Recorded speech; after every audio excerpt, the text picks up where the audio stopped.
One of my hopes for the conference was to bring together scientists from all over the world as well as public health experts, because to give a recommendation about safety levels for electromagnetic fields, it's not only a question for the scientists, it's also a question for the public health authorities. So we have to bring them together to protect the public health. The public is concerned all over the globe, and it is now recognized all over the world that it might be possible to considerably lower the limits of exposure.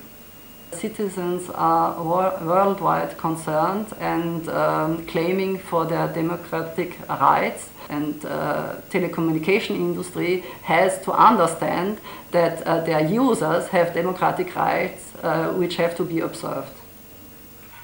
The information we have in Japan is so much behind compared with the Scandinavian or European countries at the moment. About 46% of population, which is 57 million people using mobile phone, now quickly penetrating into younger generation. And even at the moment, high school students are using this mobile phone. At the pace we are increasing, then in the future, the younger generation in 10 years' time will be damaged. Microwave sensitivity has become a major problem in later years, since the mobile telephone systems were built out in Sweden, you know. That was about 96, 97 that we had all those 3 different systems in Sweden, and now practically everything is covered.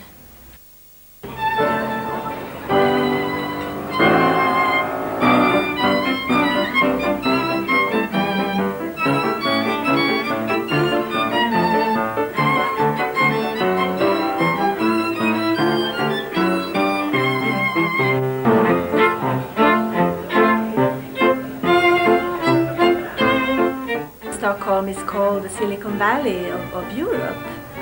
That was Bill Gates, I think, who said that, because of the Swedish economy, of course, because we depend on our telecommunication systems, and the company Ericsson, it's very big, and also there is a great deal of innovation, you know. There are many small companies who are creating these wireless systems, all types of things. You know, there's so much technological development there, and so it's very exciting, all these new things, and very good money, but some people get sick. One of the most well-known cases, Mr. Per Segerbäck, he's been electrosensitive, I think, since the beginning of the 90s, and he's an engineer at Ericsson. The reason I'm wearing this is it protects me against microwave radiation. It contains about 25% stainless steel. The reason I'm wearing it right now is because you're making a film and interviewing me. I can't stand the radiation from the camera. Otherwise, the main purpose of the suit is to enable me to get to work, because the microwave radiation here in Sweden, especially in the Stockholm area, is just too high. I can't stand it. It will turn me unconscious in 10 minutes or so. He's one of the most brilliant people I've ever met, you know, and he has helped me, for instance, a lot in finding scientific publications, references, abstracts, and so on. And he's very, very clever, and therefore it's very, very sad at the same time to see him having these terrible problems, you know. The main symptoms are from the nervous system.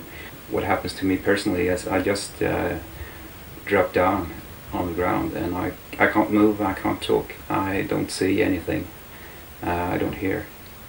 I'm turned off. It started with